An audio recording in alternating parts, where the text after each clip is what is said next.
to be joined by Adam Boyes of Sony, your publisher, developer relations. You are a big man here. It's good to see you again. Thanks for your time. Thanks for having me, Adam. So we just really got a sense, a better sense now of what Sony's commitment is to indie games. If you just wouldn't mind kind of going over what's the core philosophy of it, how have you guys shifted from where you were?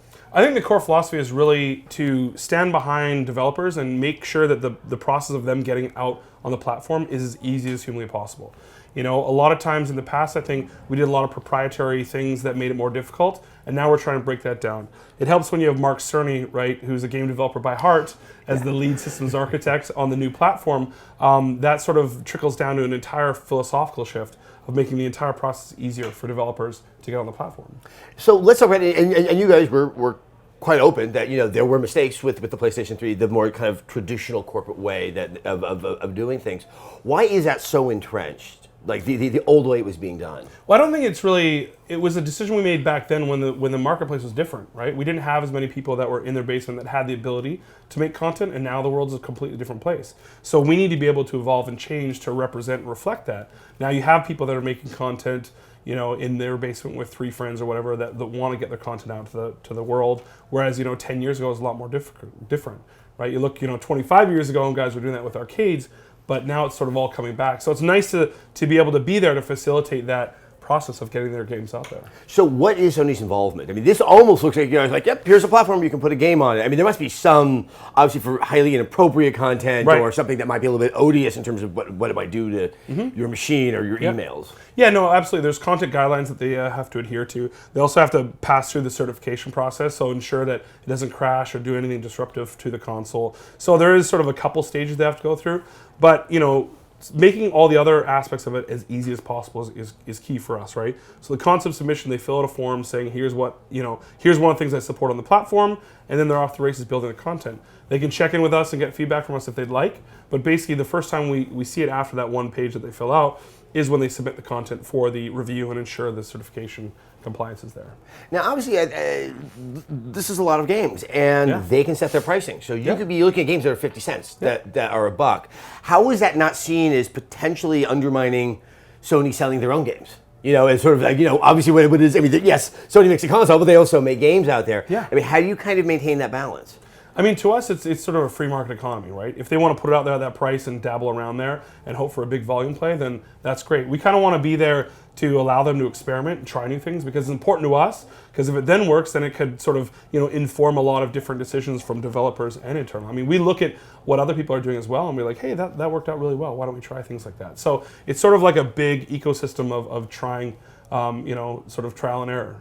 So what are you seeing? I mean, there's a really nice assortment of games out there. I'm just curious, when you take a look at what's going to be coming on, what you guys are helping out with, are you seeing certain trends? I mean, there's something very distinct about indie games that, it's not just their size and their cost. Right. They are very different from our traditional AAA big boy games. Yeah. I wish I could say I want one with a mushroom head and another one with a flower character, but the reality of it is, when you look at sort of the pub fun, the assortment of content around our pub fun, you look at Dyad, a game by Sean McGrath that was so crazy and out there, and this visual shenanigans that you go on this journey to Papo and Yo, which is this amazing sort of emotional journey about this boy and his alcoholic father, to a game like Sports Friends that, especially with Joust, you have no screen at all and it's just the controllers, to Divekick, the craziest 2-button fighting game ever. I can't sit down and say, hey, in 6 months from now, we're going to have a game that is a 3-player game.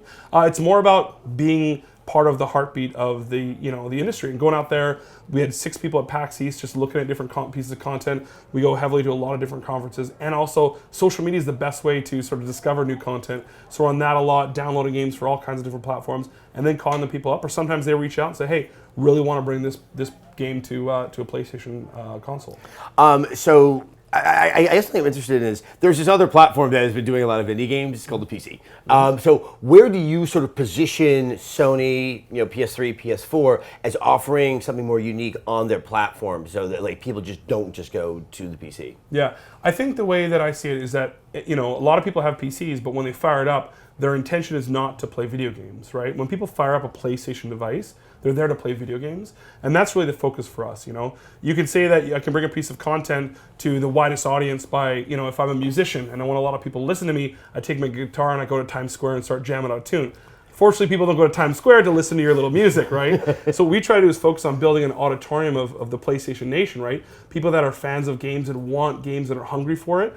And then we put that on that stage, the best content out there. And that's why I think it's a great value proposition. People know what they're doing when they're firing up the PlayStation. People know what they're building when they're making games for the console. So that way we're gonna bring sort of the important people that you're trying to talk to instead of everyone.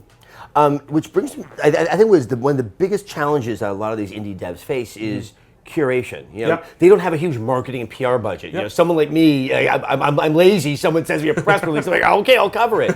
But also, when you go on like various sites where you see a lot of these games available, it's so hard to figure out what's good, what's bad, what's more for me. I mean, is that something you guys are trying to address? Yeah, I mean, and we already have. So we did our recent sort of PS3 store makeover, and then we also added a free-to-play. We had a lot of great free-to-play content, so we had a free-to-play storefront on the store. So it was really great to focus on, hey, there are free-to-play games here. Let's try them out. So we're always looking at what different ways we can do a promotion or a sale and bring more content, more awareness and eyeballs to the content. And also allowing the developers to change their prices once their content is out there. Also allows them flexibility to sort of create their own PR blasts and stuff like that. Now, I'm going to bring up your competitor, Microsoft. I mean, there's been a lot of complaints about sort of, you know, that kind of older, entrenched way of doing things. There's a lot of stuff that's come out there. Jonathan Blow has even said things. How do you sort of distinguish what's happening on the or what you guys are doing to what is currently happening with Microsoft? Of course, we don't know where they're going to go, you know, in the future. What we're really focused on is just making sure our process is really slick and easy to get on the platform. And then how do we help our, you know, the content creators succeed, right? How do we market it, get behind it, and allow them to tell their story? That's a really big thing. If we get out of the way and allow them to have that on-ramp to success, then I think we're going to be most successful. And that's why we like to try and help them out. Say, hey, you can do this for promotion, you can do that, and get behind them and tell that story. That's the best we can do, is just listen to them, care about what they're doing, and then get out of the way and let them sort of drive for their own success. Well, I wish you all the best. It's very exciting. Thanks, so much Adam. for your time, Appreciate Adam. it. Absolutely.